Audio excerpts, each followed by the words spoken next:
Budi Ari disebut dapat 50% komisi amankan situs judol.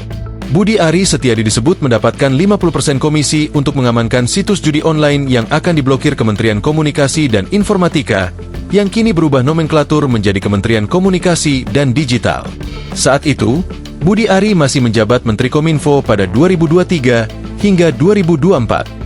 Hal ini terungkap dalam dakwaan kasus melindungi situs judol dari pemblokiran yang dibacakan Jaksa Penuntut Umum di Pengadilan Negeri Jakarta Selatan. Terdakwa kasus ini yakni Zulkarnaen Apriliantoni yang merupakan teman Budi Ari, pegawai Kemenkominfo Adi Kismanto, Direktur Utama PT Jelas Tanda Tangan bersama Alwin Jabarti Kimas, dan Muhrijan alias Agus yang mengaku utusan Direktur Kemenkominfo. Awalnya, Adi dan Muhrijan membahas berapa porsi dari komisi yang didapatkan Zulkarnaen untuk melindungi situs judol agar tak diblokir. Terdakwa Muhrijan menawarkan bagian sebesar 3 juta rupiah per website judi online. Bunyi dakwaan yang dibacakan jaksa dikutip pada Minggu, 18 Mei 2025. Awalnya, Zulkarnaen berkeberatan karena menganggap komisinya hanya sedikit. Namun, akhirnya ia setuju dengan tawaran itu. Kemudian, Muhrijan menghubungi saksi bernama Denden Imaduddin Soleh untuk menjaga situs tersebut agar tidak diblokir. Pembahasan soal penjagaan situs judol itu berlanjut dalam pertemuan Zulkarnaen, Adi, dan Muhrijan di sebuah kafe bilangan Senopati, Jakarta Selatan. Di sana, disepakati tarif untuk mengamankan website judol sebesar 8 juta rupiah per situs sekaligus membahas porsi pembagian komisi. Disebutkan bahwa Budi Ari mendapat jatah 50% komisi.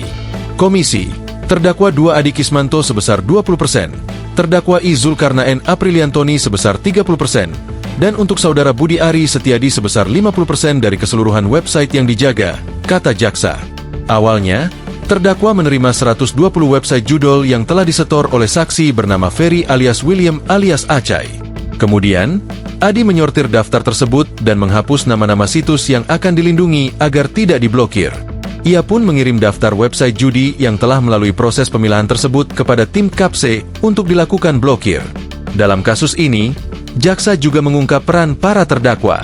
Zulkarnaen Apriliantau bertugas sebagai penghubung dengan Menteri Kominfo Budi Ari Setiadi. Lalu Adi Kismanto bertugas melakukan penyortiran atau pemilihan atas website judi online yang telah diinput dalam Google Sheet untuk dikeluarkan dari daftar website perjudian yang akan diblokir. Kemudian Alwin Jabarti Kimas bertugas sebagai bendahara yang mengatur pembagian uang hasil penjagaan website perjudian. Sedangkan Muhrijan alias Agus bertugas sebagai penghubungan dengan agen website perjudian, yaitu saksi Muhlis Nasution dan saksi Denny Mariono. Atas perbuatannya, para terdakwa dikenakan pasal 27 ayat 2, Jo, pasal 45 ayat 3, Undang-Undang RI Nomor 1 Tahun 2024 tentang perubahan kedua atas Undang-Undang Nomor 11 Tahun 2008 tentang Informasi dan Transaksi Elektronik Jo. Pasal 55 ayat 1, Pertama Kitab Undang-Undang Hukum Pidana. Serta juga Pasal 303 ayat 1, Pertama Kitab Undang-Undang Hukum Pidana Jo. Pasal 55 ayat 1, Pertama Kitab Undang-Undang Hukum Pidana.